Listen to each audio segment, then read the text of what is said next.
a part of corporate agriculture that, more the operational part. And I like to call it, instead of corporate, industrial agriculture. And compare that with an ecosystem. Now, if you think right where we're sitting right now, 12,000 years ago, when the last glacier receded, there wasn't any soil.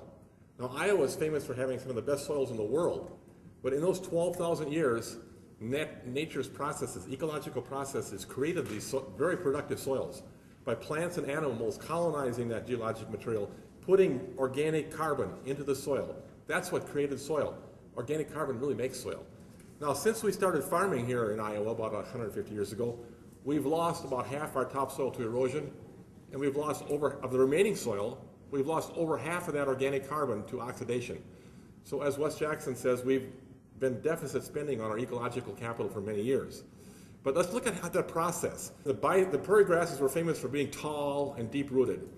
And the bison would then come through and graze off the prairie plant, and then it would be short, and it didn't need that deep root system. So it sloughed some of that root mass off into the ground, grow a new top, more roots, get grazed off again over and over, each time pulsing this organic matter deep in the soil, making these deep, rich, black soils. And so we've been really overusing those. Today's industrial agriculture, compare that with the process of ecology. Now think of the prairies, very diverse. Diversity is really the key here, all the different plants.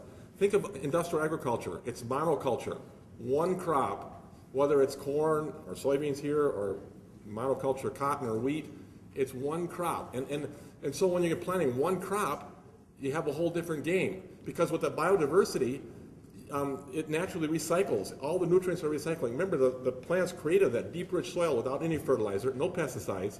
It created it by cycling and recycling. Actually, in a natural ecosystem, there is no pollution because the waste of one species of plant or animal is food for other species. Everything is cycled and recycled, nothing wasted. And that's what built up all this ecological capital. Now, when we use a monoculture, then to maintain that one crop, we have to use herbicides to keep out other plants, normally use insecticides, fungicides, a lot of fertilizer, and all these things, of course, take a lot of energy. But then it's also leaky, because now we have only one crop growing, and then we get a rainfall, and nitrogen leaks to the profile down the tile drains to the Mississippi River, creating the dead zone. And so it's a very leaky system compared to a natural ecosystem. If we can use ecology for a model for agriculture, we can start to rebuild our soils. I like to argue that we can design and manage a farming system, and so instead of compromising our soils, we're actually rebuilding our ecological system. And in my farm, I have an organic grass-based dairy farm. We have a large area put into permanent pastures, but they're split up into little paddocks, small 2-acre pastures. So twice a day when we milk the cows, after each milking, the cows go to a new pasture. And then they keep moving around just like the bison grazing around the prairie, only we control just where they go. So then we're starting to rebuild our soils. And the farm that I'm on now, it's in southern Iowa, and it's poor soils anyway, but it had been in corn and soybeans for many years, very steep land, and very eroded. When we came to that farm, we had gullies 4 feet deep in the grass waterways. In some places on the side hills, all the topsoil was gone. And so it's like the glacier just receded, and we're starting over. But by using that process, we can actually rebuild our soils. And so that's what we have to do. We have to think about how we can design and manage our farming systems so we're mimicking that natural ecology. We're going in the opposite direction today. And look at agriculture anywhere in Iowa today, you can see it's highly dependent upon cheap energy. Look, without cheap fossil fuels, we could not farm the way we do. And agriculture is 10,000 years old. We've been really farming this high-intensive way for the last few decades. And we're going to run out. We're going to run to the end here because fossil fuels are getting more expensive. They're going to become scarce. Phosphorus fertilizer, in the U.S. we had tremendous reserves of phosphorus fertilizer in the mines. Now we've only got 20 to 25 years left according to the industry. And worldwide we have maybe 50 years of easily accessible phosphorus, and after that it's going to be very difficult to get more. And so we are running to the end. We're getting to peak phosphorus. We're getting to peak everything here, you know. And so we have to start to look at how we can come back to this ecological system.